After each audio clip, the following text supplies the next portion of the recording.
Chris Morris, you'll probably fault me on this, but The Day Shall Come seems to me to be a more serious departure from Four Lions. Or are you going to tell me it's in exactly the same theme?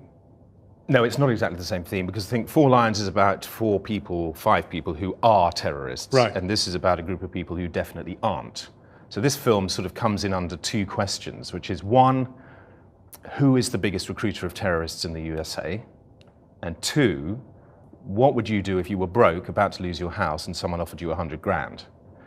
And that's really, the answer to the first question is, rather surprisingly, the biggest recruiter of terrorists in the States is the FBI. Mm-hmm.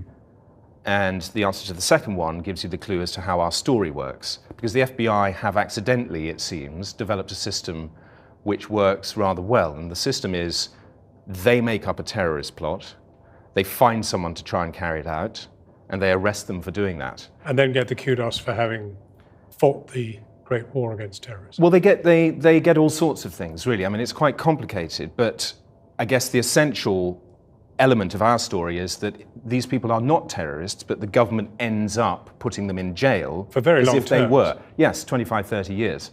And there's a close to 100% conviction rate in these cases. And I wasn't looking for this, I wasn't aware of this. I mean, I think we all sort of have a vague idea that the FBI may be involved in setting people up. But then when you follow the story that I did, and you see it close up, it's jaw-dropping. It's really shocking and very, very hard to believe.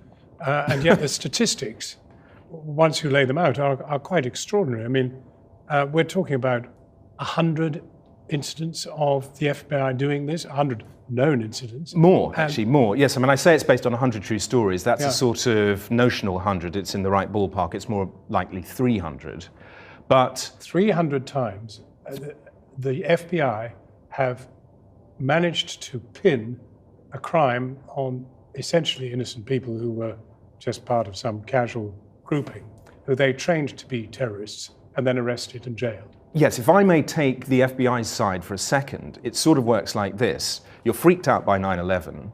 You have to cover yourself because you're implicated in some of the sloppy procedures that led to 9/11. So you talk the threat up. You say there's a sleeper cell in every city, and then you go and find it. Now, you don't know what you're looking for. And classically in the FBI, you talk about other people. You look at brown and black people because they are more likely, you think, to be a problem. And if somebody sticks their head up in one of those communities, then you surround them with false friends, informants, who will offer them money and friendship to try and lure them along a sort of carefully scripted program of self-incrimination, which results in that person going to jail. And you will say to the court as a prosecutor, is it better that this person goes to jail or that we let them go back out on the street? And the juries always say, better put them in jail.